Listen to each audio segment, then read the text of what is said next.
اللہم ربنا زدنا علما نافعا وعملا متقبلا وسعیا مشکورا وذنبا مغفورا آمین یا رب العالمین۔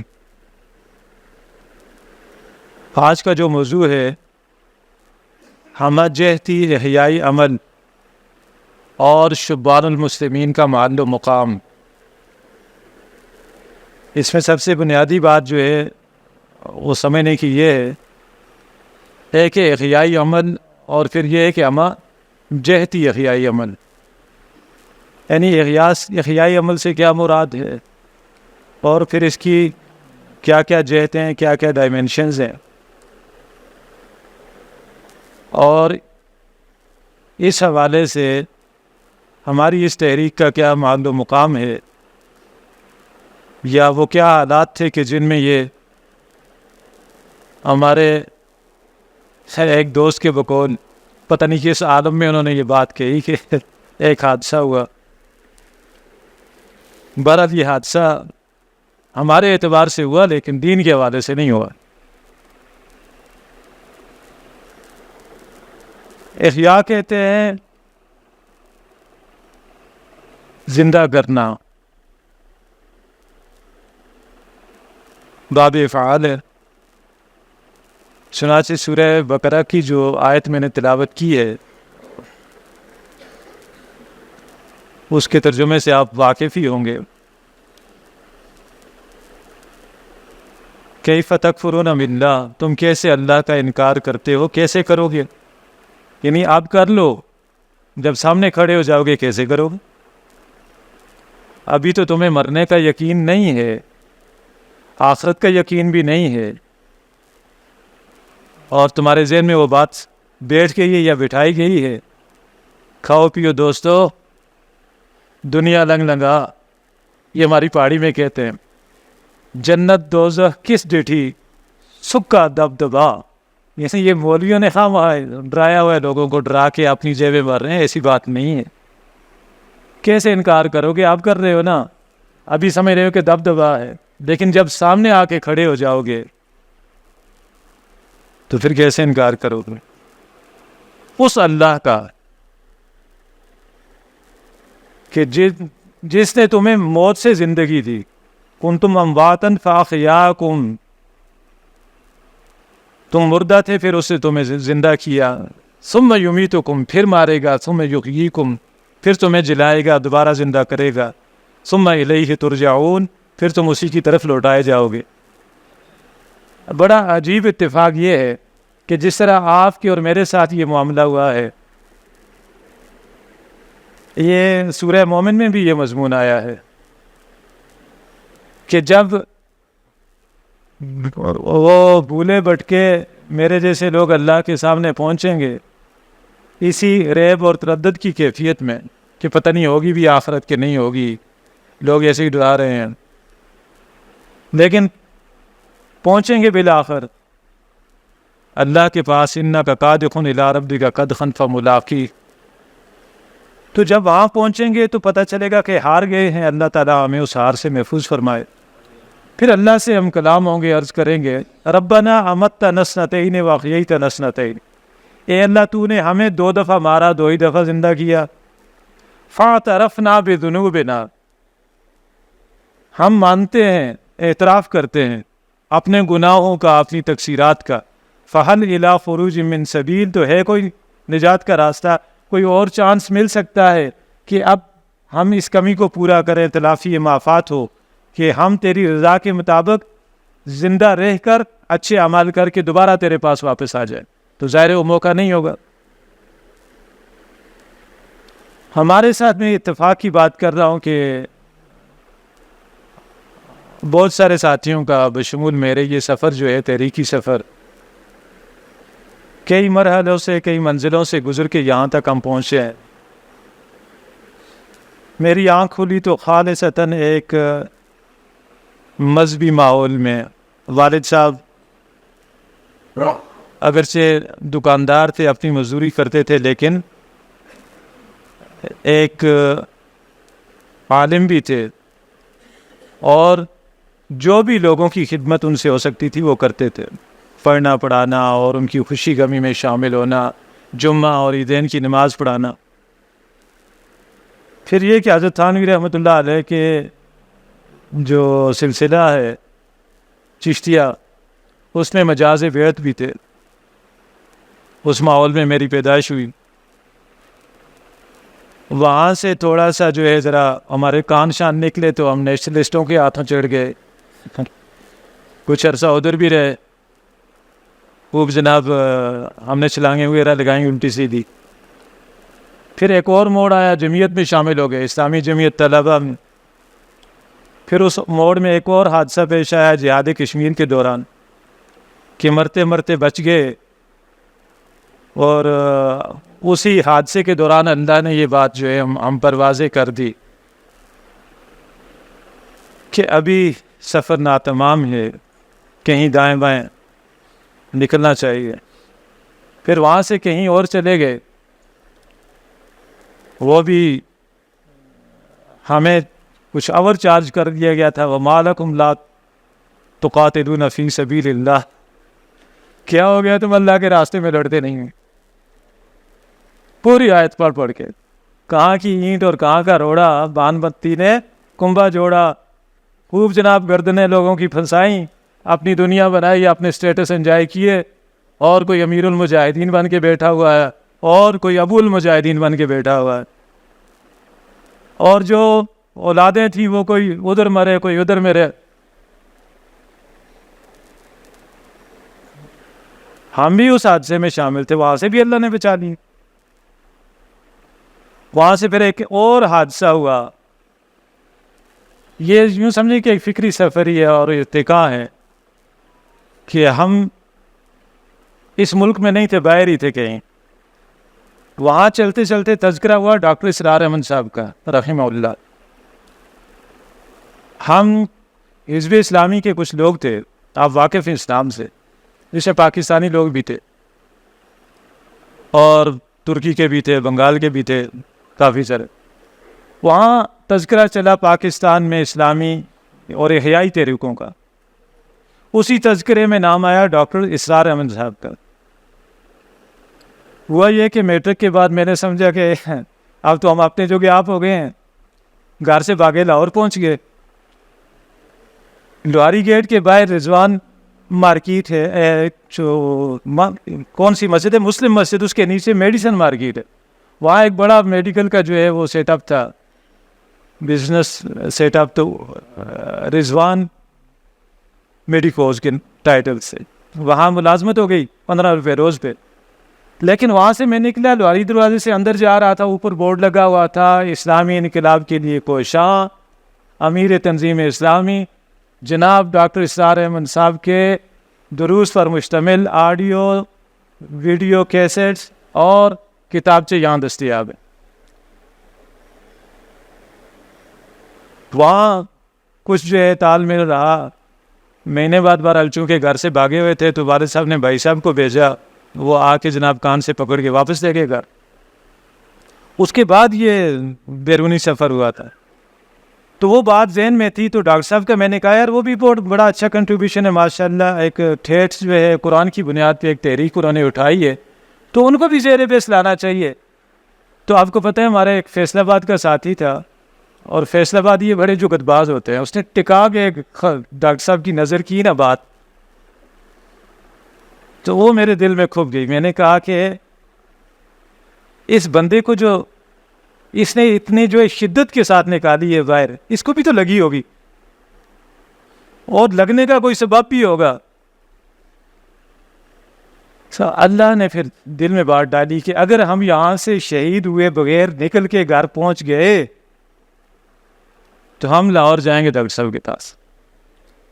یہ 16 فروری 1989 کی بات ہے۔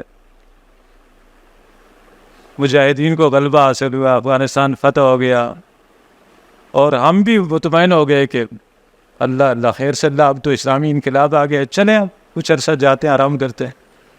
وہاں سے نکلے سیدھے لاہور۔ لاہور میں 1 سالہ کورس چل رہا تھا، دیکھا بعدا ڈاکٹر صاحب گئے ہوئے تھے حیدرآباد انڈیا، ملاقات نہ ہو سکی، چھوٹا سا عریضہ نما درخواست لکھ کے وہاں چھوڑ آیا کہ میں حاضر ہوا تھا آپ سے ملاقات کے لیے، لیکن بدقسمتی کہ آپ یہاں نہیں تھے اور میرے حالات ایسے نہیں ہیں کہ میں ادھر قیام کر سکوں، لہٰذا میں تو واپس سے آ رہا ہوں، زندگی رہی تو پھر آپ سے ملاقات کے لیے حاضری دوں گا۔ اس وقت ہمارے ایک جو ہے اور بزرگ تھے سردار اوان صاحب، جو ڈاکٹر صاحب کے سیکریٹری تھے، پرسنل معتمد ذاتی، ان کی قبر بھی ڈاکٹر صاحب کے پاؤں کی طرف ہے مڑیاں میں۔ ان کے پاس وہ عریضہ یا درخواست یا چٹھی وہ چھوڑ گئے تو واپس آ گئے۔ ڈاکٹر صاحب جب واپس آئے تو انہوں نے دیکھا اس کو، خط کو پڑھا، اس پہ میرا نمبر بھی لکھا ہوا تھا، تو ایک دوست میرا وہاں پڑھتا تھا، اس کے ذریعے انہوں نے فون کروایا اور اس نے مجھے بتایا کہ ڈاکٹر صاحب نے وہ خط دیکھا اور کہنے لگے اس کا ہاتھ تو اچھا ہے، پتہ نہیں کس ارادے سے آیا ہوگا، دیکھو اگر اس کے پاس وقت ہو تو ابھی جو ہے 1 سالہ کورس شروع ہوا ہے تو اس کو بلا لو۔ بلا لیا، بس الحمدللہ وہ 1 سال ہم ادھر رہے۔ جو ابتدائی فہم القرآن کورس تھا اسی دوران جو ہے کچھ مطالعہ ہوا، لٹریچر کا بھی، ڈاکٹر صاحب کا بھی۔ پھر 1 سال کے غور و فکر کے بعد ہم نے سابقہ محبتوں کو قربان کیا اور ڈاکٹر صاحب کے قافلے میں شامل ہو گئے۔ تو یہ ہمارا جو ہے سفر تھا تنظیم اسلامی میں آنے۔ پھر اس کے بعد جو حادثہ ہوا اس کا ذکر بعد میں کریں گے۔ ابھی جو ہم نے جناب یعنی دیکھیں نا، کیف تکفرون باللہ وکنتم امواتا، مردہ تھے، کہاں سے ہو کے اس فکر اسلامی تک پہنچے، پھر مرے پھر جیے، پھر مرے پھر جیے۔ لیکن یہ ہے کہ اللہ تعالیٰ اس احیاء کا جو ہے اپنے دین پر فرمائے، ایمان پر فرمائے، تاکہ ہم اللہ کے ہاں سرخرو ہو سکیں۔ باقی آج کا جو موضوع ہے، اس سے پہلے جو فرق بھائی کا موضوع تھا اس کے ساتھ اگر آپ تھوڑا سا اس کو جوڑ دیں گے تو پھر آپ کو زیادہ بات سمجھ میں آ جائے گی کہ اسلام ایک زندہ حقیقت ہے۔ اسی لیے شیطان کی اور شیطانی قوتوں کی سرتوڑ کوشش ہر وقت جاری رہتی ہے اسے مٹانے کے لیے، اسے منظر عام سے پیچھے ہٹانے کے لیے۔ ستیزہ کار رہا ہے ازل سے تا امروز، چراغ مصطفی سے شرار بولہبی۔ تو یہ سلسلہ چلتا رہتا ہے۔ تو جتنا بڑا حق اتنی بڑی مزاحمت، تو چاہے وہ اہل حق ہوں یا حق خود ہو، اس کے خلاف مزاحمت تو رہتی ہے۔ فرق یہ ہے کہ کہتے ہیں کہ زمانہ سن رہا تھا بڑے شوق سے، ہم ہی سو گئے داستاں کہتے کہتے۔ ہمیں کچھ جو ہے وہ لت ایسی لگ گئی ہے کہ ہم لوگ من قال لا الہ الا اللہ دخل الجنہ کے نیچے آ کے بیٹھ گئے ہیں۔ حالانکہ احادیث جو لوگ پڑھ چکے ہیں ان کے علم میں یہ بات ہونی چاہیے کہ کسی ایک حدیث سے بھی مطلب نہیں لیا جاتا، جس طرح قرآن مجید کی کسی ایک آیت سے مطلب نہیں لیا جاتا۔ القرآن یفسر بعضہ بعضا، وہ اہم احکامات ایک سے زائد مقامات پہ آتے ہیں، اسی طرح احادیث میں بھی یہی معاملہ ہے، وہ بھی تو وہی ہے نا۔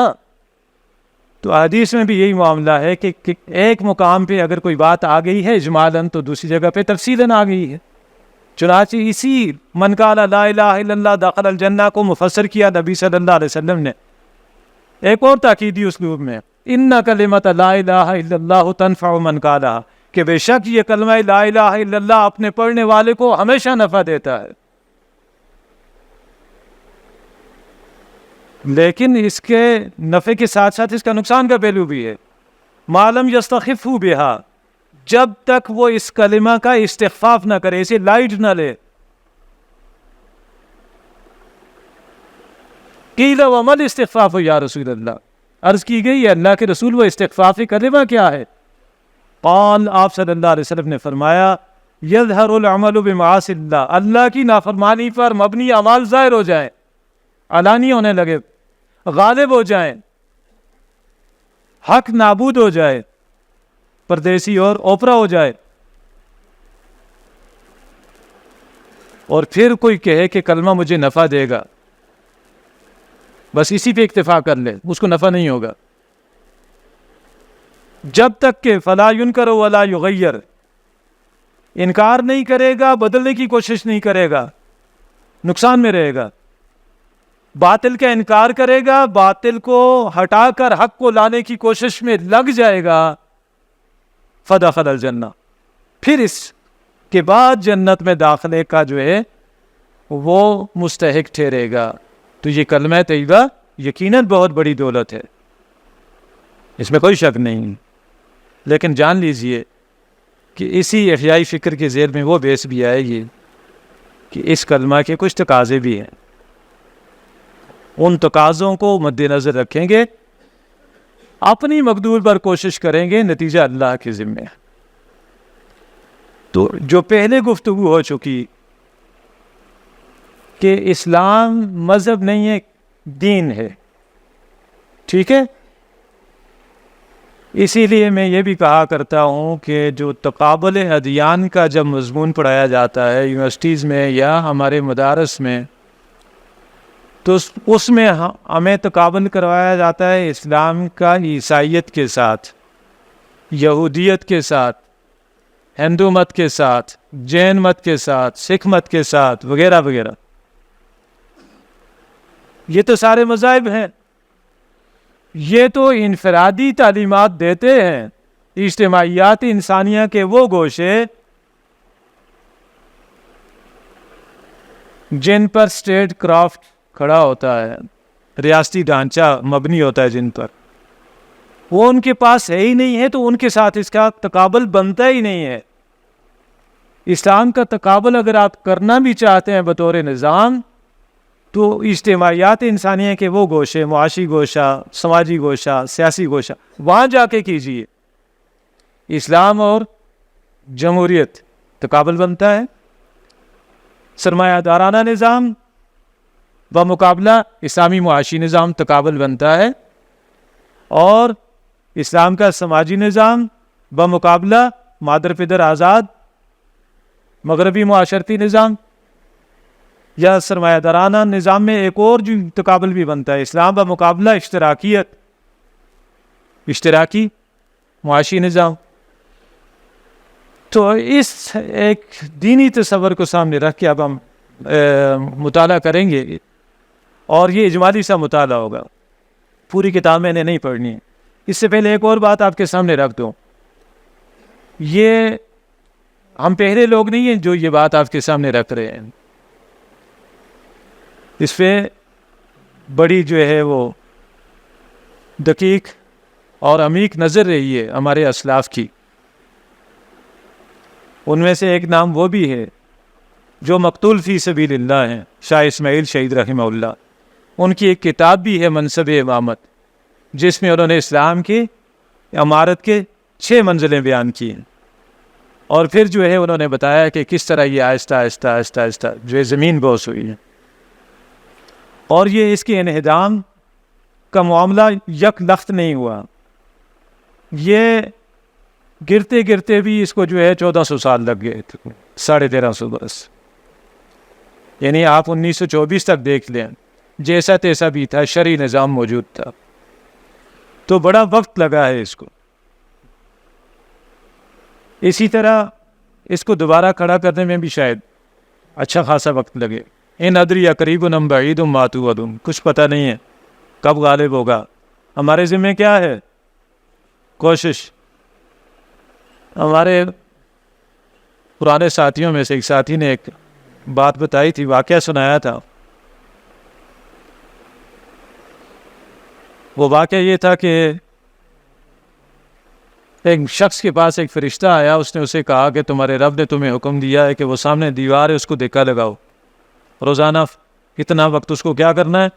دھکا لگانا ہے۔ اس نے کہا ٹھیک ہے، میرے رب کا حکم ہے تو میں دھکا لگاؤں گا۔ لگ گیا اس کام میں، لگا ہوا تھا، دیوار کو دھکا لگا رہا ہے، جناب پسینے پسینے ہو رہا ہے۔ اب اللہ کا حکم ہے،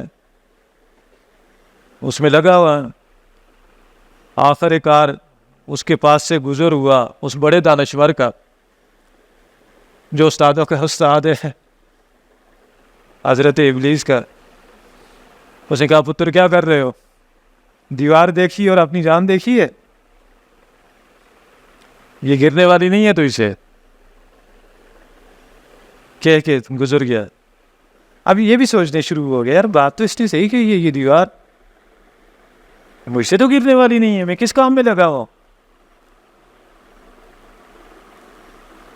اسی سوچو بچار میں تھا کہ وہی جس نے آ کے خبر دی تھی کہ تمہارے رب کا حکم ہے کہ اس کو دیکھا لگاؤ. اس نے کہا بھائی کیا خاموشی سے جو ہے تم ادھر سوچ رہے ہو اور بیٹھے ہوئے ہو. اس نے کہا یار تم کس کام میں لگا کے چلے گئے ہو, یہ دیوار مجھ سے گرنے والی ہے. اس نے کہا نہیں. اس نے کہا پھر یہ کس کام میں لگا دیا ہے. اس نے کہا تم ان الفاظ پہ غور کرو جو میں نے تمہیں آ کے وہ آرڈر سنایا تھا, وہ یہ تھا کہ تم نے اس کو دیکھا لگانا ہے, گرانے کا تو تمہیں کہا ہی نہیں ہے, دیکھا لگانے کا کہا ہے. اس نے کہا ہاں بالکل صحیح ہے, تم نے یہی کہا تھا. اس نے کہا پھر اس کو دیکھا لگانے سے فائدہ کیا ہوگا. اس نے کہا تم چھوڑو فائدہ یا نقصان, کسی کو ہو نہ ہو اپنا آپ دیکھو تمہارے مسل بنے کہ نہیں, سانس پھولتی تھی اب زیادہ لمبی ہو گئی ہے کہ نہیں. کہاں ایسا تو ہوا ہے. اس نے کہا بس یاد رکھو جو بھی تمہیں حکم دیا گیا اس میں تمہارے لیے نفع ہے, تمہارے رب کا حکم ہے لگ جاؤ. نتیجہ کیا نکلے گا, کب نکلے گا, دیوار کب گرانی ہے, وہ رب کی مرضی ہے. تو ہم نے بھی اللہ کے حکم پر عمل کرنا ہے.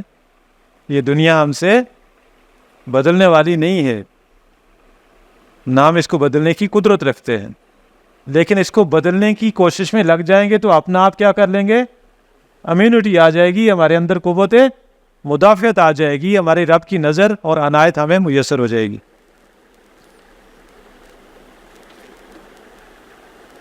اب یہ جو احیائی عمل ہے اس کی جہتیں کیا ہے,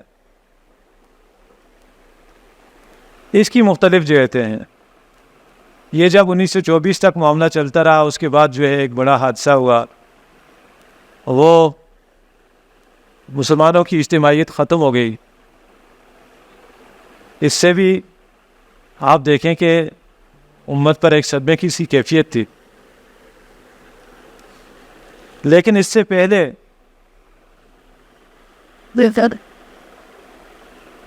جو واقعات ہوئے ان کو بھی نظر میں آپ رکھیں گے تو پھر تھوڑا سا اور پیچھے جانا پڑے گا. تو اس میں آپ دیکھیں گے کہ انحطاط جو آیا ہے وہ آہستہ آہستہ آیا ہے. وہ سیاسی سطح پہ بھی آیا ہے, جغرافیائی سطح پہ بھی آیا ہے, علمی سطح پہ بھی آیا ہے, اور تحریکی اور احیائی سطح پہ بھی آیا ہے.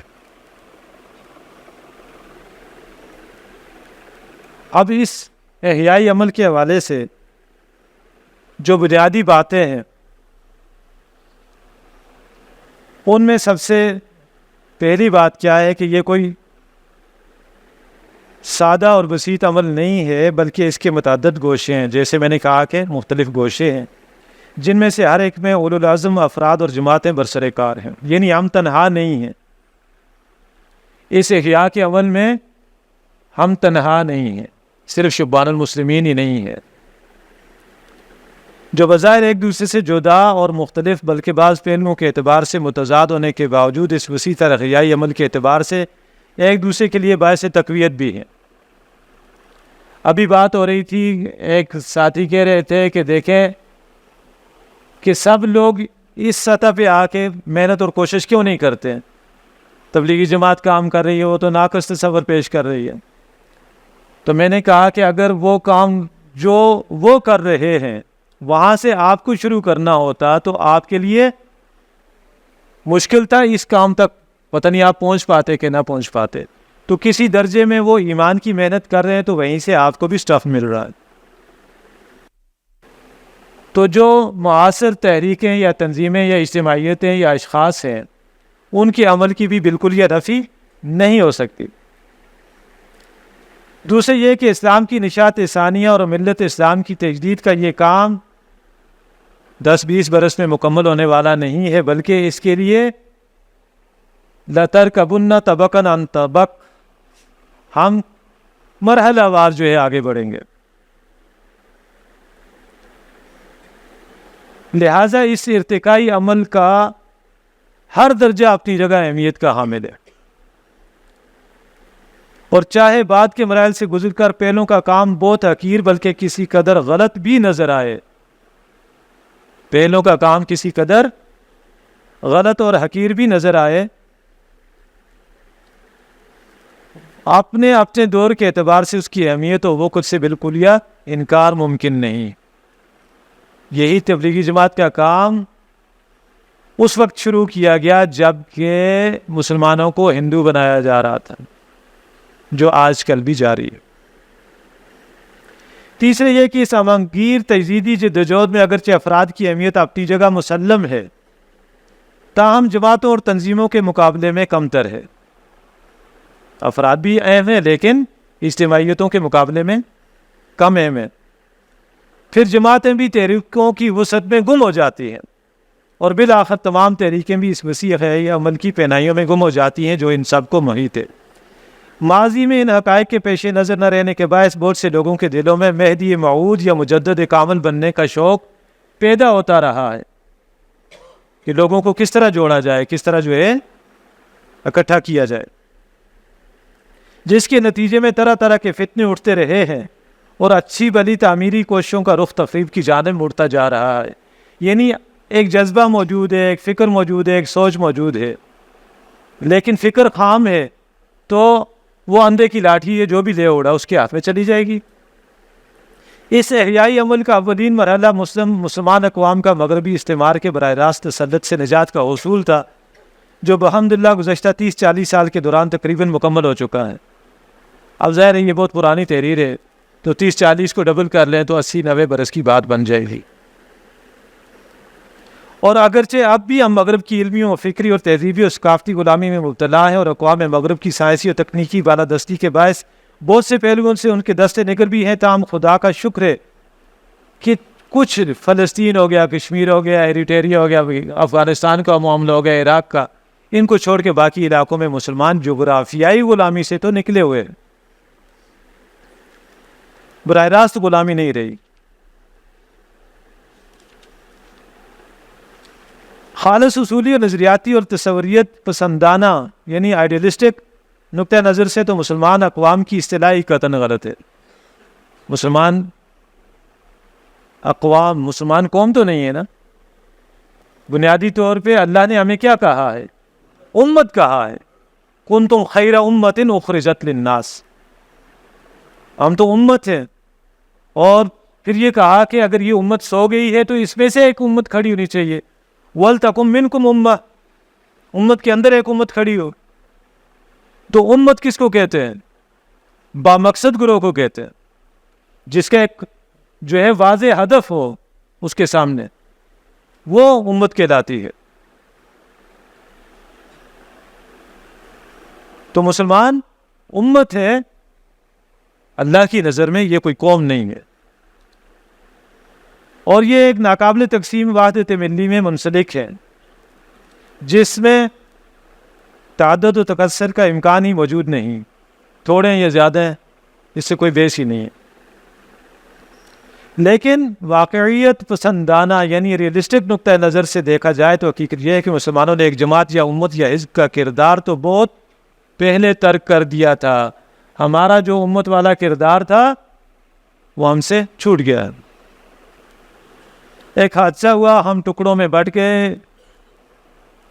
مذہبی تفرقہ آپ کو نظر آتا ہے، جغرافیائی اور سیاسی تفرقہ، وہ جو 56-57 سیاسی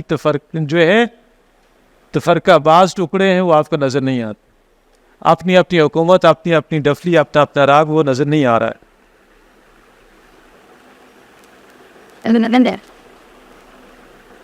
اسی طرح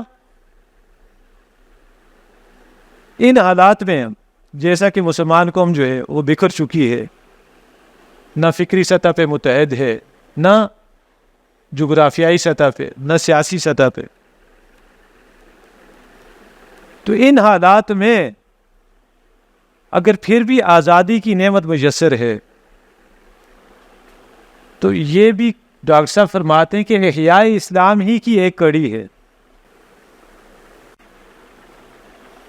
اور اس کو یوں بھی آپ دیکھ لیں کہ جو باتیں آپ اور ہم یہاں پاکستان اور آزاد کشمیر میں بیٹھ کے کر لیتے ہیں، یہ شاید بعض اسلامی ممالک میں کرنا بھی ممکن نہیں ہے۔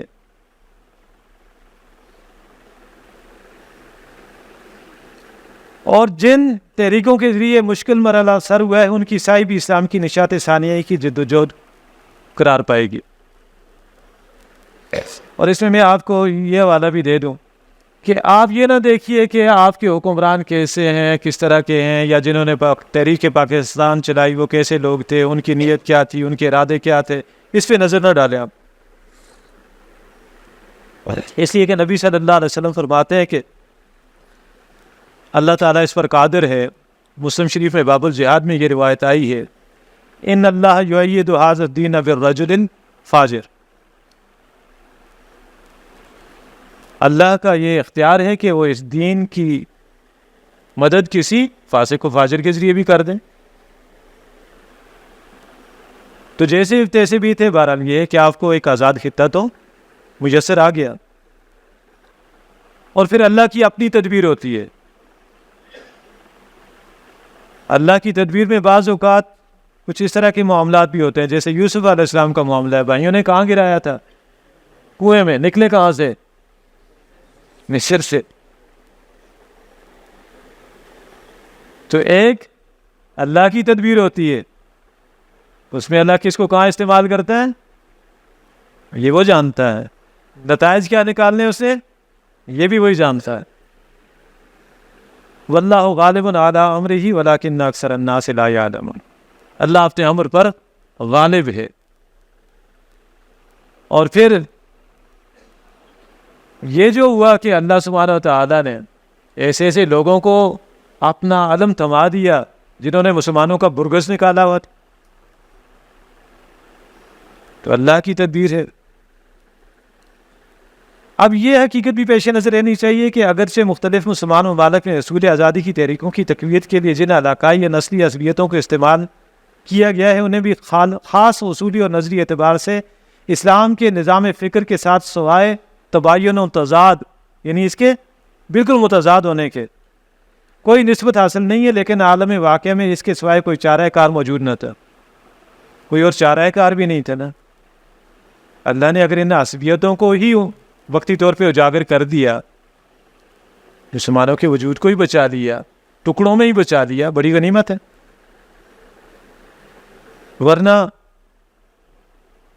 جو کچھ ہوا اسپانیہ میں وہ ان کے ساتھ بھی ہو جانا تھا، حرف غلط کی طرح مٹ جاتے، اسلام کیا مسلمان ہی نابود ہو جاتے۔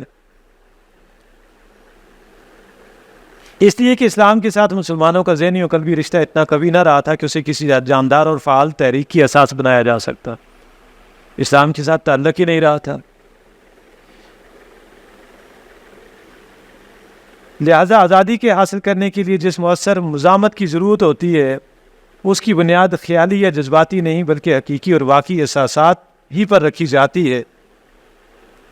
اب یہاں آ کے یہ عصبیتیں کام آتی ہیں، ترک نیشنلزم، عرب نیشنلزم، مسلم قومیت، یہ چیزیں بھی اگر نہ ہوتی تو پھر بالکل ہی نابود ہوتے۔ اسی طرح اسلام سے جتنا کچھ واقعی اور حقیقی تعلق ہمارے عرب ممالک کو ہے، وہ بھی آپ سے مخفی نہیں ہے۔ تو ان حالات میں عرب نیشنلزم ہی یورپی سامراج سے چھٹکارے کا واحد ذریعہ ثابت ہوا۔ ٹھیک ہے، غلط چیز ہے، لیکن یہ ہے کہ اس نے آزادی دلوائی، اور ایک وقتی ضرورت اور دفاعی تدبیر کی حد تک اس کے استعمال میں کوئی کبات بھی نہیں ہے، بشرطے کہ اسے نظام فکر کی مستقل اساس کے طور پر قبول نہ کیا جائے، اور اصول آزادی کے عبوری مقصد کی تکمیل کے بعد صحیح اسلامی فکر اور وحدت ملی کے شعور و احساس کو اجاگر کیا جائے، جو حدیث میں آتا ہے کہ الحرب خدعہ، دھوکہ ہے۔ ٹھیک ہے، آپ کسی طرح آپ نے آزادی حاصل کر لی ہے، مقصد آپ کا کیا ہے کہ ان سے تو آزادی حاصل کرے، پھر اللہ ہمیں جو ہے آزادی دے دے تو ہم پھر اپنے وعدے کو ایفا کریں گے۔ اگرچہ ہم نے پاکستان حاصل کیا اور اس وعدے کو ایفا نہیں کیا، اس کی وجہ سے ہم نفاق بامی میں مبتلا کر دیے گئے۔ وہ کیا ہے؟ اور یلبسکم شیعا ویذیق بعضکم بأس بعض، گروہوں میں بانٹ دیا اللہ نے، ایک کا ہاتھ دوسرے کا گریبان، ہم ایک دوسرے کے دشمن ہو گئے، آپس میں لڑ پڑے۔ پھر نفاق عملی، جھوٹ، خیانت، جس کا ماڈرن نام کیا ہے، کرپشن، اور اس کے بعد وعدہ خلافی، اللہ سے بھی اللہ کی مخلوق سے بھی۔ یہی آج کل جو صدر ہیں، پچھلے عرصے میں انہوں نے کیا کہا تھا کہ وعدے قرآن و حدیث تو نہیں ہوتے، یہی کہا تھا نا۔ حالانکہ حضرت انس رضی اللہ تعالیٰ عنہ جو نبی صلی اللہ علیہ وسلم کی تربیت میں رہے، وہ فرماتے ہیں کہ کلما خطبنا رسول اللہ صلی اللہ علیہ وسلم الا قال، کبھی ایسا نہیں ہوا کہ حضور صلی اللہ علیہ وسلم نے کچھ گفتگو فرمائی ہو ہم سے، کچھ جو ہے ہمیں تعلیم کیا ہو، اور یہ نہ کہا ہو لا دین لمن لا عہد لہ، اس شخص کا کوئی دین نہیں جو عہد کی پاسداری کرنے والا نہیں، ولا ایمان لمن لا امانت لہ، اور وہ بے ایمان ہے جو کرپٹ ہے، یعنی اس کا ایمان نہیں ہے جو امانت دار نہیں۔ تو تیسری علامت آ گئی نفاق کی، وعدہ خلافی، اور چوتھی وَإِذَا خَاصَمَ فَجَرَ، اختلاف رائے ہو گیا فوراً ہائپر ہو گئے، پیپسی ہو گئے، منہ سے جو ہے اور کچھ نہیں ہے تو گالیاں نکل رہی ہیں، جھاگ نکل رہی ہے، تھوڑے ذرا تکڑے تو ڈنڈا اٹھا لیا، پتھر اٹھا لیا، زیادہ جو ہے وہ ایموشنل قسم کے آدمی ہیں تو پستول ہمیشہ ڈبے میں ہوتا ہے، وہ نکال لیا۔ تو یہ سارے آئٹم آپ کے یہاں پائے جاتے ہیں کہ نہیں پائے جاتے؟ تو یہ اس کو کہتے ہیں نفاق باغی۔ اس پس منظر میں دیکھیے تو تحریک پاکستان کا معاملہ بالکل منفرد نظر آتا ہے۔ وہ جو ڈاکٹر صاحب کہتے ہیں خاص ہے رسول ہاشمی، دنیا میں واحد جو ہے ملک ہے جس کی بنیاد کیا ہے؟ لا الہ الا اللہ، اور لا الہ الا اللہ یہ ایک نظریہ ہے، اور یہ نظریہ زمانہ ماضی کا نہیں ہے، یہ مستقبل کا نظریہ ہے۔ احیاء عمل میں اس بات کو پیش نظر رکھیں آپ، یہ جو رنگ و نسل کے بت ہیں یہ تو مسلمانوں کو نہیں جوڑ پا رہے ہیں، یہ عرب نیشنلزم، یہ ترک نیشنلزم، یہ ہندی، یہ سندھی، یہ افغانی، یہ ایرانی، یہ تورانی، اپنی اپنی ڈفلی آفتہ جوڑ رہے ہیں ان کو، تو یہ گورے کالوں کو کیسے جوڑیں گے؟ جبکہ قرآن مجید کی خبر کیا ہے نبی صلی اللہ علیہ وسلم کے حوالے سے؟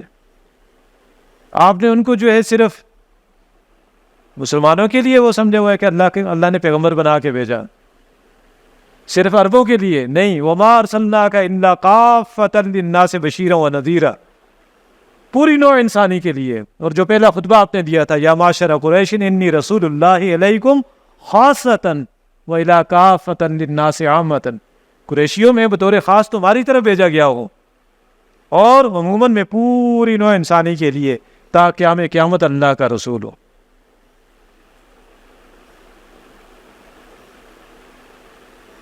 تو یہ مستقبل کا نظریہ ہے، کیوں؟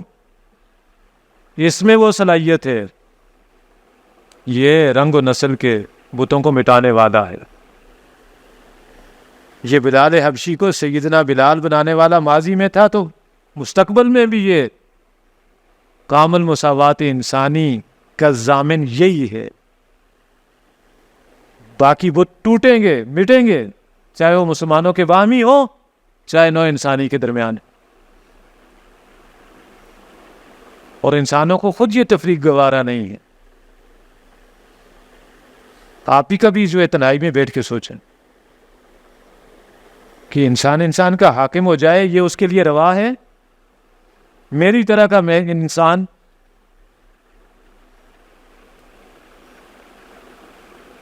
میں اس کو حاکم ماننے کے لیے تیار ہوں؟ ہونا چاہیے؟ اقبال کہتا نہیں، آدمی پر آدمی فرما روائی کیوں کرے، بھائی تیرے میرے اس کی فرق ہے، تیری بات کیوں مانوں میں؟ جس کا حق بندگی وہ خدائی کیوں کرے؟ جو خود غلام ہے وہ کسی کا آقا کیسے ہو سکتا ہے؟ حاکمیت تو صرف اللہ کی ہے. تو جس نے سب کو پیدا کیا ہے وہ ایک ہے، سب ایک انسانی جوڑے کی اولاد ہیں برابر، کوئی چھوٹا نہیں کوئی بڑا نہیں. یہ ہے سماجی سطح پہ اسلام کا نظریہ توحید، اس کی تعبیر جدید. اسی طرح معیشت میں آج ملکیت کا تصور ہے. اسلام یہ اس تصور کے بالکل جو ہے مغائر ایک اور تصور دیتا، امانت. بھائی کچھ بھی آپ کا نہیں ہے، یہ جسم و جان بھی نہیں ہے، آپ کے جیب میں پڑا ہوا مال بھی آپ کا نہیں ہے. آپ کے اختیار میں کوئی بھی شے جو نظر آ رہی ہے آپ کو، مال و اسباب دنیاوی ہوں یا آپ کے اہل خانہ ہوں، کوئی بھی شے آپ کی نہیں ہے، امانت ہے، اور ان کے بارے میں پوچھا جائے گا. اور منطقی اور عقلی اعتبار سے یہ بات سمجھ آتی ہے. اللہ کیوں جو ہے وہ کہہ رہا ہے کہ مال اس ذریعے سے کمانا ہے اور یہاں خرچ کرنا ہے؟ تو سوال پیدا ہوتا ہے نا کہ ایسا کیوں ہے؟ بھائی اسی نے دیا ہے، اس کو حق پہنچتا ہے کہ وہ آپ کو بتائے کہ کہاں. آپ بچے کو دیتے ہیں، کہتے ہیں کہ بھائی ادھر ادھر ضائع نہیں کرنا، تو اس نے آپ کو دیا ہے، اس کو بھی حق پہنچتا ہے. تو امانت ہے، جسم و جان بھی، اولاد بھی، اختیار بھی، سرمایہ بھی، ہر چیز. سیاسی سطح پہ کوئی حاکم نہیں ہے، سب انسان برابر ہے، انسان خلیفہ ہے. اپنے میں سے ایک شخص کو آپ آگے کر دیتے ہیں، اپنے اختیارات اس کو منتقل کرتے ہیں کہ بھائی نظام چلاؤ. جب تک تم اللہ اور اس کے رسول کے فرمانبردار رہو گے، ہر طرح کا تعاون ہماری طرف سے آپ کو حاصل ہے. یہ ہے لا الہ الا اللہ مستقبل کا. برا ضمن یہ بات آ گئی تھی. تو پاکستان کی جڑ اور بنیاد کیا ہے؟ لا الہ الا اللہ. اور یہ وہ علاقہ ہے جہاں لوگ دین کے حوالے سے بڑے حساس ہیں. کوئی بھی مسئلہ ہو بڑا شدید رد عمل سامنے آتا، چاہے وہ مرزائیوں کا معاملہ ہو، چاہے وہ تسلیمہ نسرین کا معاملہ ہو، چاہے وہ کسی رشدی کا معاملہ ہو. اب دیکھتے ہیں نا، ہم لوگ گئے گزرے لوگ بھی جو ہے وہ جان سے گزر جاتے ہیں. تو اس حوالے سے ہندوستان میں جو تحریک چلی تھی، تحریک خلافت، اس میں کیا شدت تھی کہ ہندو بھی مجبوراً اس میں شامل ہوئے. تو اس پہلو سے آپ دیکھیں تو ہمارا معاملہ مختلف ہے، اور اس اعتبار سے بھی مختلف ہے کہ دوسرے 1000 سال میں یہ احیائی عمل جو تھا وہ منتقل ہوا ہے اسی علاقے میں. اور جو بھی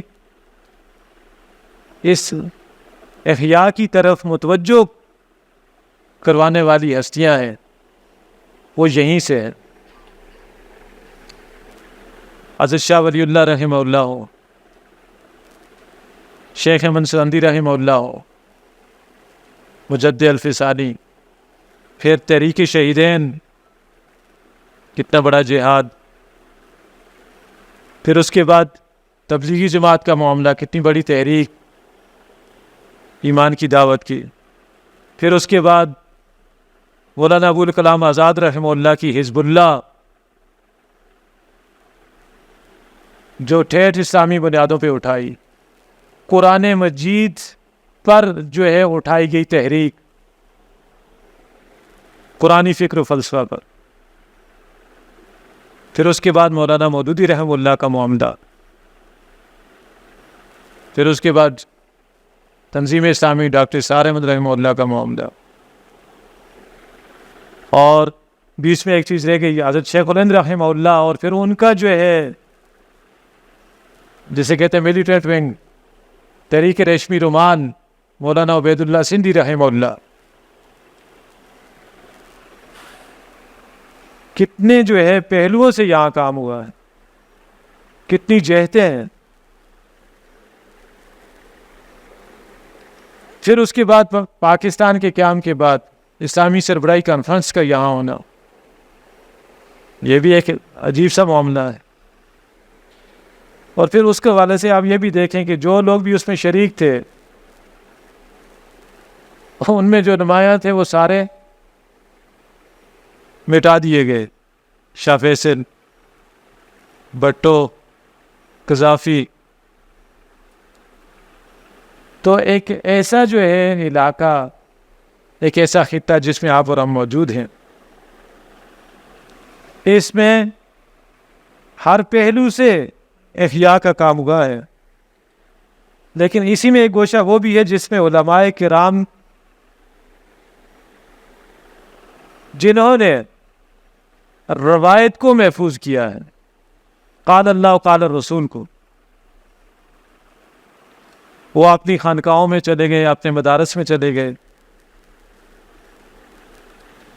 اور اس پہلو سے بھی اس علاقے کو پورے عالم اسلام میں ایک منفرد مقام حاصل ہے. اس کی وجہ یہ ہے کہ جتنا اثر اور ہولڈ یہاں علماء کو حاصل ہے، دنیا میں کہیں بھی حاصل نہیں ہے. اور اسلام کی جتنی مضبوط اور گہری جڑیں یہاں ہیں، دنیا میں کہیں اور نہیں ہیں. یہاں تک کہ جزیرہ نما عرب میں یہ جو پچھلی صدی گزری ہے، اس کے وسط تک محمد بن عبد الوہاب رحمہ اللہ کو جو قبولیت حاصل رہی ہے، اب وہ بھی وہاں نابود ہو چکی ہے. معاملات آپ کے سامنے ہیں. علماء کا دائرہ اثر محدود ہو چکا ہے.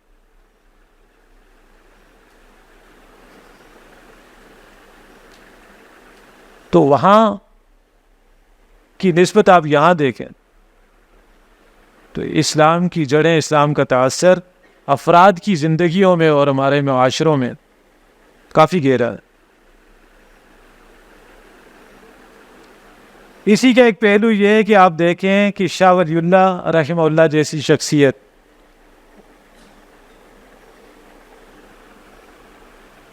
بارہویں صدی ہجری کے بعد ابھی تک کوئی پیدا نہیں ہوئی، نہ عالم عرب میں نہ عجم میں. اور یہی وہ شخصیت ہے جنہوں نے قرآن مجید کا ترجمہ فارسی میں کیا، جو سرکاری زبان تھی اس وقت. جب یہ قرآن فارسی زبان یعنی مقامی زبان میں آ گیا تو اس قرآن مجید نے مسلمانوں کے اندر وہ چارج پیدا کیا جو تحریک شہیدین کی صورت میں سامنے آیا. اور تحریک شہیدین کے جو امیر تھے سید احمد شہید بریلوی رحمہ اللہ، وہ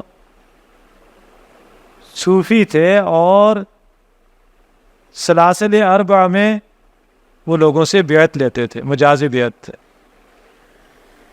لیکن جب قرآن مجید مقامی زبان میں آ گیا، اس کی طرف جو ہے انہوں نے توجہ دلائی، لوگ آپ کے ساتھ جڑتے گئے، ملتے گئے. اور شاہ ولی اللہ رحمہ اللہ کے پوتے شاہ اسماعیل شہید بھی ان کے پاس آ گئے. انہوں نے بھی اب لوگوں سے بیعت سلوک کے بجائے بیعت جہاد لینی شروع کر دی، تو یہ بھی بیعت جہاد و قتال کر کے ان کے ساتھ شامل ہو.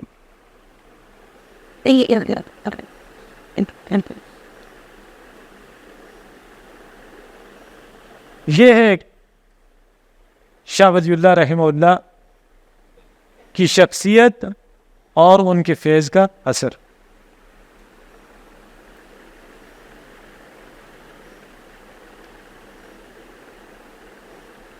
اب علماء کرام جو تھے ان کا فوکس کس پہ تھا؟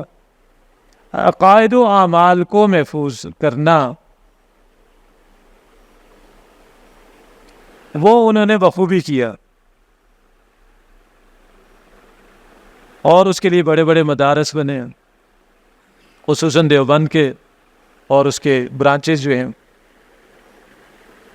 اور پھر اس کے ساتھ ساتھ اسی حلقے سے یہ لوگ بھی متعلق ہیں جن کے نام لیے جاتے ہیں. حضرت شیخ الہند رحمہ اللہ ہو گئے، مولانا عبید اللہ سندھی رحمہ اللہ ہو گئے، پھر مولانا محمود حسن دیوبندی رحمہ اللہ کی بات آئے گی تو ساتھ ایک تعلق اور نسبت خاطر مولانا ابوالکلام آزاد کو بھی ہے.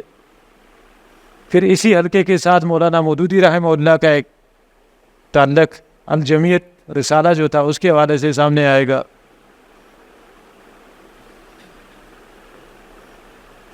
لیکن علماء کرام جو تھے انہوں نے اپنے لیے جو یہ انتخاب کیا کہ ہم قال اللہ و قال الرسول یہاں بیٹھیں گے اور عقائد و اعمال کی محنت جاری رکھیں گے. ایسا نہ ہو کہ یہ ایک دم جو سیلاب آیا ہے مغرب سے یہ مسلمانوں کو بالکل ہی اسلام سے ہی تہی دست کر دے. اس میں ایک نقصان کا پہلو یہ سامنے آیا کہ وہ جو دور انحطاط آہستہ آہستہ ہم پہ آیا اور اس کے تاثرات ہمارے اوپر آئے تو ہمارے ساتھ بھی وہی ہوا کہ اسلام جو دین کی حیثیت سے تھا اب مذہب بن کے رہ گیا. زیادہ علماء کرام کا زور اور فوکس کس پہ آ گیا؟ عقائد و اعمال اور شخصی اصلاح پہ. اور ذہناً انہوں نے غلامی کو قبول کر لیا اور بعض لوگوں نے یہاں تک کہہ دیا کہ انگریز حکمران ہے اس نے ہمیں چونکہ نماز اور روزہ اور حج کی جو ہے آزادی دی ہوئی ہے لہذا ہمیں کوئی ایسی حرکت نہیں کرنی چاہیے جس سے ہمارا آقا ناراض ہو. اسی پہ پھر اقبال نے کہا کہ آپ نے جو اسلام کا تصور لے لیا ہے یہ تو ادھورا تصور ہے، آپ غلط سمجھے ہیں. اور پھر تبصرہ یوں کیا کہ ملا کو ہند میں ہے جو سجدے کی اجازت، نادان یہ سمجھتا ہے کہ اسلام ہے آزاد. تو گویا مسلمان آزاد تھا، اسلام آزاد نہیں تھا. تو ضرورت یہ تھی کہ وہ علم جو حاصل کیا گیا قرآن کے ذریعے سے اس سے کیا کیا جائے؟ اسلام کا احیاء کیا جائے. اور اسلام مذہب نہیں ہے، کیا ہے؟ دین ہے. لہذا اس کے غلبے کے لیے جدوجہد کی جائے تاکہ یہ انفرادی زندگیوں سے نکل کر اجتماعی زندگی میں بھی آئے. لہذا اس مقصد کی براری کے لیے وہ تنظیمیں اور تحریکیں وجود میں آئیں جو اسلام کو مذہب نہیں بلکہ دین سمجھتی تھیں. ان میں پہلی تحریک حزب اللہ 8 برس 1912 سے 1920 تک کی. پھر اسباب کیا تھے ان پہ ہم زیادہ گفتگو نہیں کر سکتے، وقت کم ہے. وہ اس سے دستبردار ہو گئے تو ابھی وہ زندہ تھے کہ 1941 میں مولانا مودودی رحمہ اللہ نے ابوالکلام آزاد کو کہا کہ مرحوم ابوالکلام آزاد، یعنی یہ ایک دعا بھی ہو سکتی ہے اور ایک استعارہ بھی ہے کہ جس شخص کا نظریہ اس سے چھوٹ گیا وہ زندہ رہ کے بھی مردہ ہی ہوتا ہے. تو میں نے خیس المجموع اگر ہمارے پاس نظریہ نہیں ہے تو ہم زندہ ہیں یا مردہ ہیں. لہذا انہوں نے پھر اس احیاء کے عمل کو شروع کیا اور پھر وہ سلسلہ چلتا رہا. مسلم قومیت کی بڑی شدت کے ساتھ انہوں نے مخالفت کی، کہا کہ مسلمان قوم نہیں ہے، یہ امت ہے. اور پھر دوسری طرف اسلام کا ہر کی تصور اس کو نمایاں کیا کہ اسلام دین ہے، اس کو اجتماعیات انسانیہ میں غلبہ حاصل جو ہے ہونا چاہیے اور یہ ہر مسلمان پر فرض ہے کہ اس جدوجہد میں شامل ہو جائے. اب یہ جماعت خالص اصولی اسلامی انقلابی جماعت تھی. قیام پاکستان کے بعد ایسا ہوا کہ 1-2 برس تو یہی سلسلہ چلتا رہا، لیکن پھر یہ ہوا کلا بل تحبون العاجلہ وتذرون الآخرہ، تم جو ہے عاجلہ یعنی جو شے جلد ملنے والی ہے اسے پسند کرتے ہو، بعد والی شے کو پیچھے چھوڑ دیتے ہو. اور خلق الانسان من عجل، انسان پتلا اور جلد باز پیدا کیا گیا ہے. تو پھر جماعت اسلامی اور اس کی قیادت انہوں نے بھی دل میں ایک انگڑائی لی اس تمنا نے، آؤ ہم بھی سیر کریں کوہتور کی، کیا لازم ہے کہ سب کو ایک ہی جواب ملے؟ کہ باقی لوگ اس سے پہلے کہ وہ لنگوٹ کس کے میدان میں آ جائیں محدود مذہبی تصور والے، ہم کیوں نہ الیکشن میں شامل ہوئیں، انتخابی سیاست میں آگے؟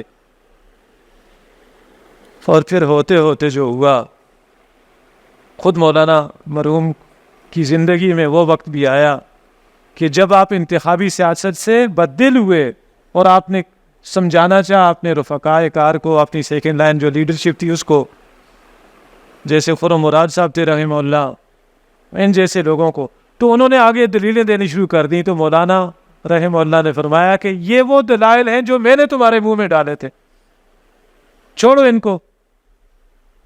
لیکن وہ قیادت جو ہے وہ ہوا وہی جو حضور نے بیان کیا کہ ثم انہا تخلف من بعدہم خلوف یقولون ما لا یفعلون ویفعلون ما لا یؤمرون، کہ دور انحطاط آ گیا، تحریکوں میں آتا ہے، چل پڑی نکل گئی تو نکل جاتی ہیں، اڑ گئی تو پھنس جاتی۔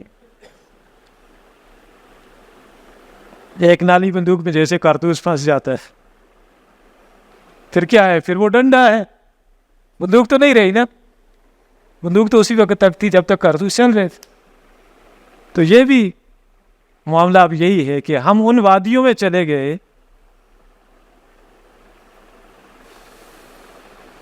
عجیب سی مثال آ گئی ہے ذہن میں، ڈائلیوٹ کر کے آپ کو سناتا ہوں۔ فقہ میں ایک مسئلہ بیان کیا جاتا ہے کہ یہ جو کان کنی ہوتی ہے، یہ آگے جو ہے ہماری کانیں کہاں ہیں؟ میاں والی میں، چکوال میں، چکوال کے قریب ہے۔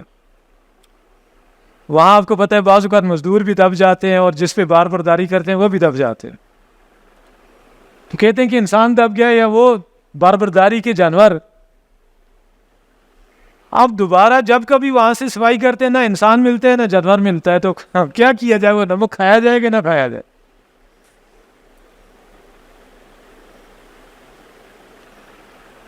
اب کیا حکم ہے اس کا؟ تو کہا جاتا ہے کہ چوں خر در کانے نمک رفت نمک میں شود، جو نمک کی کان میں گیا دب گیا، نمک ہو گیا، وہ نمک ہی ہے۔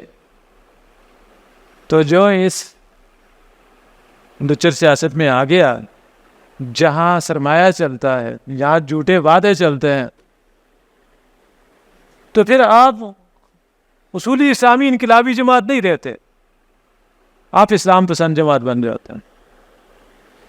پھر اس کے بعد جب یہ حادثہ ہوا جماعت اسلامی کے ساتھ، تو ایک سیکنڈ لائن قیادت، بڑی تعداد میں لوگ الگ ہو گئے۔ انہی میں تھے مولانا امین حسن اصلاحی، مولانا اجمل خان صاحب، عبدالغفار حسن صاحب اور ڈاکٹر اسرار احمد صاحب۔ ان باری برکم شخصیات میں سے اللہ تعالیٰ نے پھر توفیق دی ڈاکٹر اسرار صاحب کو۔ پہلے وہ دیکھتے رہے بڑوں کی طرف کہ ان میں سے کوئی آگے ہو، اور ٹھیٹھ اسلامی بنیادوں پر ایک احیائی تحریک اٹھے، لیکن کوئی آگے نہیں بڑھا۔ تو ڈاکٹر صاحب فرمایا کرتے تھے کہ کبرانی موت ان کو برا، کہ بندہ جب تک اوپر والد زندہ رہے، بڑے بھائی ہوں، تو چھوٹا ہی رہتا ہے، لیکن جب وہ مر جاتے ہیں تو یہ بڑا ہو جاتا ہے۔ تو یہی معاملہ ہوا کہ جب وہ بڑے آگے نہیں بڑھے، تو ڈاکٹر صاحب فرماتے تھے پھر ہمیں ہی جو ہے وہ بڑا بننا پڑا۔ 1966-67 میں جو ہے انجمن خدام القرآن کی بنیاد رکھی، 2-4 برس بعد تنظیم اسلامی کا قیام عمل میں آ گیا۔ تنظیم اسلامی کی بنیاد بھی اسی احیائی فکر پر رکھی گئی۔ احیائی فکر کیا ہے؟ جس سے اسلام کو دوبارہ بطور نظام کھڑا کرنا مقصود ہے۔ یہ بات ہم پہلے آپ کو بتا چکے ہیں۔ اب یہ قافلہ چلا،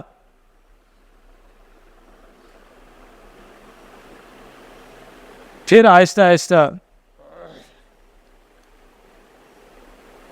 اس پہ بھی انحطاط آیا۔ ثم انہا تخلف من بعدہم خلوف، ایک دم تو کوئی شے نہیں گرتی نا۔ 2008, 9, 10 کے لگ بھگ جب کہ ڈاکٹر صاحب حیات تھے، قیادت منتقل ہو چکی تھی، زمام کار بدل چکی تھی. تو اس فکر اسلامی سے پھر جو ہے مدانت کا معاملہ شروع ہو گیا. اسباب و وجوہ کیا تھے انہیں بیان کرنے کا جو ہے موقع نہیں ہے.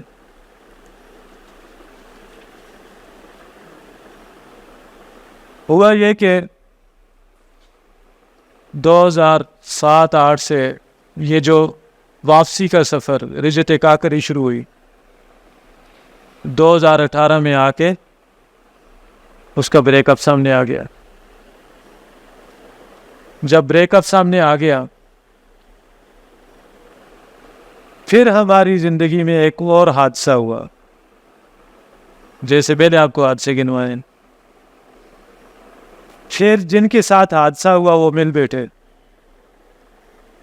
ایک مشاورتی عمل چلا، بڑا طویل چلا، 2 سال تک چلتا رہا.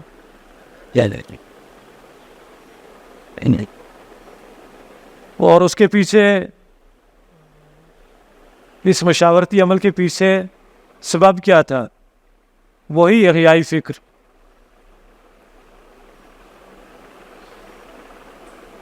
یعنی ہمارے ذہنوں میں یہ بات تھی کہ جزدار اگر کوئی مفر ہے تو بتاؤ. ناچار دیوانے سوئے دار چلے ہیں، پھانسی کے پھندے کے بغیر کوئی چارہ نہیں ہے. ہم نے جو پڑھا ہے کہ لا رہبانیت فی الاسلام، ایاکم والفرقہ فإن الشیطان مع الواحد ومن الاثنین ابعد.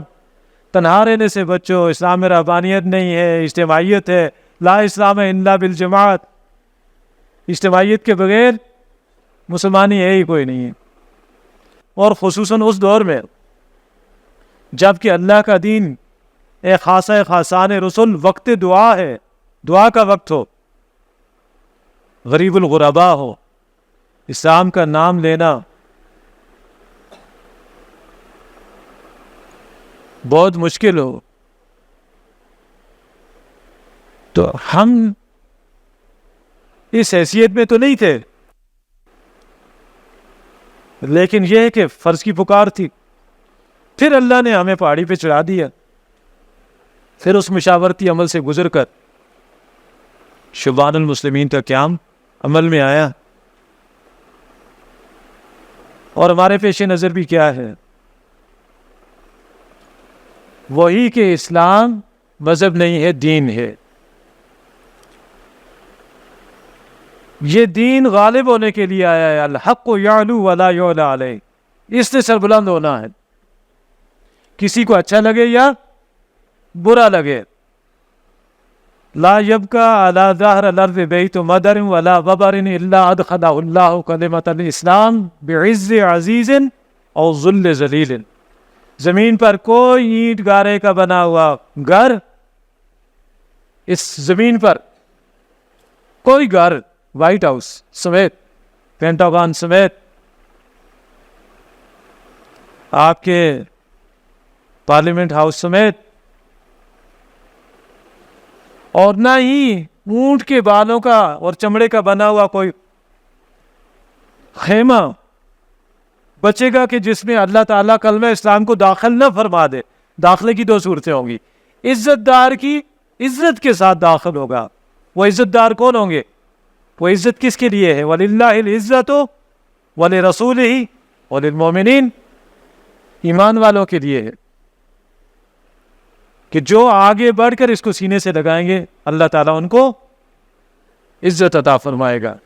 گویا وہی کیفیت ہوگی جو حضور صلی اللہ علیہ وسلم نے فرمائی، استدارت زمانوں کا حیت ہی یوم خلق اللہ الارض والسماوات، کہ وقت کا پہیہ پھر وہاں لوٹ کے جائے گا اس کیفیت میں جس کیفیت میں کہ اللہ تعالیٰ نے آسمان اور زمین کو پیدا کیا تھا.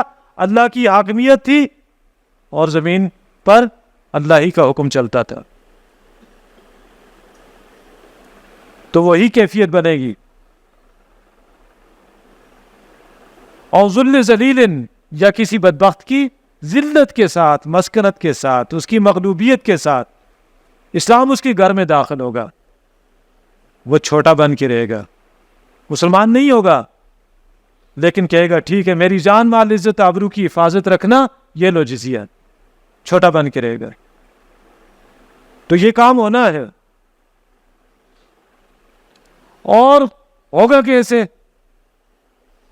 وہ بات بھی ہم نے دیکھا کہ اس سے انحراف ہوا، لہٰذا ہم نے آگے بڑھ کے اسے تھاما، اور آپ کو بھی بتا رہے ہیں، اپنا سبق بھی تازہ کر رہے ہیں۔ وہ کیا ہے؟ منہج انقلاب نبوی، نبی صلی اللہ علیہ وسلم کا انقلاب کا طریقہ کار۔ وہ جو نظریہ ہے، دعوت ہے، تنظیم ہے، تربیت ہے، صبر محض ہے، اقدام ہے، اور پھر اس کے بعد تصادم ہے، اور تصادم میں بھی بطور خاص اس چیز کو جو ہم بہت زیادہ اس پر زور دیتے ہیں، آپ اس کو سمجھیے، آپ اور ہم کس معاشرے میں ہیں؟ مسلمانوں کے معاشرے میں، نمبر 1۔ نمبر 2، آج ریاست بہت مضبوط ہوتی ہے، وہ وہاں سے مارتی ہے جہاں سے پتہ بھی نہیں چلتا، رعایا اس کی جو ہے اس کا مقابلہ نہیں کر سکتی، تو پھر کیا کیا جائے؟ اس میں ایک بات تو یہ ہے کہ اقتدار میں شراکت کا فارمولہ قبول کیا جائے، کسی کا اتحادی بنا جائے، لیکن وہ ہمارے پیش نظر ہی نہیں ہے۔ پھر یہ ہے کہ اپنی جانیں دینے کے لیے تیار ہو جائیں، سادہ سی بات رکھیں کہ جناب شہباز شریف صاحب، آپ مسلمان ہیں، کلمے کی ڈال آپ کو حاصل ہے، آپ معمولی آدمی نہیں ہیں، مسکہ لگائیں تھوڑا سا، آپ تو ماشاءاللہ سے تھوڑے سے فرق کے ساتھ امیر المومنین ہیں، بس آپ اس برائی کو ختم کر دیجیے۔ وہ کہیں گے نہیں، میں بھائی جان سے کہیں، مجھ سے نہیں ہوتا، تو آپ کیا کہیں گے پھر؟ کہ جناب اگر آپ جو ہے نا نہیں کریں گے تو نہیں کر رہے تو ٹھیک ہے، ہم یہاں بیٹھے ہیں، آپ ہمیں ہٹائیں یہاں سے، ہمارے ہم گولیاں کھانے کے لیے تیار ہیں، ہمارے جیتے جی یہ منکر نہیں رہ سکتا۔ ایک یہ ہے کہ تجھے نہیں چھوڑیں گے اور اسلام لائیں گے، فرق ہے کہ نہیں؟ اسی لیے اقبال نے کہا کہ افت کشور ہوں جس سے تسخیر بیتے ہیں وہ تفنگ، تو اگر سمجھے تو تیرے پاس وہ سامان بھی ہے۔ نان وائلنٹ پیسفل ایجوٹیشن، یوگوسلاویا میں باقاعدہ ڈاکٹر صاحب کے اس فلسفے پہ ڈاکٹر اقبال اور ڈاکٹر اسرار احمد، اور ایران میں ڈاکٹر علی شریعتی، کہاں سے آیا؟ ڈاکٹر اقبال سے۔ اور سنت کی تعبیر جدید ہے، لا یصلح آخر هذه الامہ الا بما صلح به اولها، تو یہ ہم میں سے ہیں، ہم ان سے مطالبہ کر سکتے ہیں۔ آپ نے دیکھیں ابھی جوائنٹ عوامی ایکشن کمیٹی نے مطالبہ کیا نان وائلنٹ پیسفل، اگر آپ وائلنٹ ہوتے تاریخ ٹھس ہو جاتی۔ آپ کی کامیابی کا سبب ہی یہ نان وائلنس، عدم جارحیت ہے، اور اگر یہی کام اللہ کے دین کے لیے ہو، ایک گناہ اور صحیح، اللہ کے لیے، اللہ کے دین کے لیے دشمنی پالیں، ہجرت کریں، یہاں سے مارچ کریں اسلام آباد کی طرف، لیکن پہلے کشمیر میں اس کے غلبے کے لیے کوشش کریں۔ تو یہ ہمارے پیش نظر منہج ہے، اور اس کے پیچھے کیا چیز ہے کہ ہم یہ سمجھتے ہیں جو ہمارا تصور فرائض ہے اس کو بھی ہم نے تازہ کیا ہے کہ ہم پر فرض ہے کہ ہم اللہ کے بندے بنے، ہم پر فرض ہے کہ ہم لوگوں کو دعوت بندگی دیں، یہ کوئی اضافی نیکی نہیں ہے، کلمہ اس سے فیض اٹھانا ہے تو یہ کام کرنا پڑے گا، دعوت دین دوسروں کو بھی دینی پڑے گی۔ اور نمبر 3، نظام بندگی قائم کرنے کی کوشش میں لگ جائیں گے، دیوار گرے یا نہ گرے، رب کی منشا ہے، ہمارے لیے کیا ہے؟ دھکا لگانا ہے اخلاص کے ساتھ، ویسے بھی یہ دیوار گرنے والی ہے، اخلاص کے ساتھ لگائیں گے دھکا تو گر جائے گی۔ تو اب کرنا کیا ہے؟ اقبال نے کہا ہے کہ چلو بیاتا کارے ہی امت بسازم، کمار زندگی دیوانہ وار بازم، یہ زندگی کا جوا، یہ دیوانہ وار، کوئی آپ کو بھی تو کہے کہ مجنوں ہے، کوئی آپ کو بھی تو کہے شاعر ہے، کوئی آپ کو بھی تو کہے شاعر ہے، کوئی پتھر آپ کے ٹخنے پہ بھی آئے, کوئی چادر کے بل آپ کی گردن میں بھی پڑے, تو پھر اللہ سے امید رکھیں کہ اللہ سبحانہ و تعالی ہمیں معاف فرمائے گا, ہماری محنت کو قبول فرمائے گا. تو شبان المسلمین کی دعوت کیا ہے, اصل میں اس کا کام کیا ہے, اس کا کردار کیا ہے؟ اس فکر کی حفاظت اور اسے آگے منتقل کرنا ہے. وہ فکر جو امام الہند ابوالکلام آزاد سے چلی, گم ہو گئی نیشنل کانگریس میں, ان سے منتقل ہوئی سید ابوالعلا مودودی رحمہ اللہ کو, انتخابی سیاست میں گم ہو گئی, ان سے منتقل ہوئی ڈاکٹر سعد احمد صاحب کو, خاندانی وراثت میں گم ہو گئی, ان سے ملی ہمیں. اللہ کرے کہ گم نہ ہو, اللہ کرے کہ چراغ سے چراغ جلے اور روشنی اتنی ہو کہ اندھیرے چھٹ جائیں. اقول قولی ھذا استغفر اللہ لی ولکم ولسائر المسلمین والمسلمات.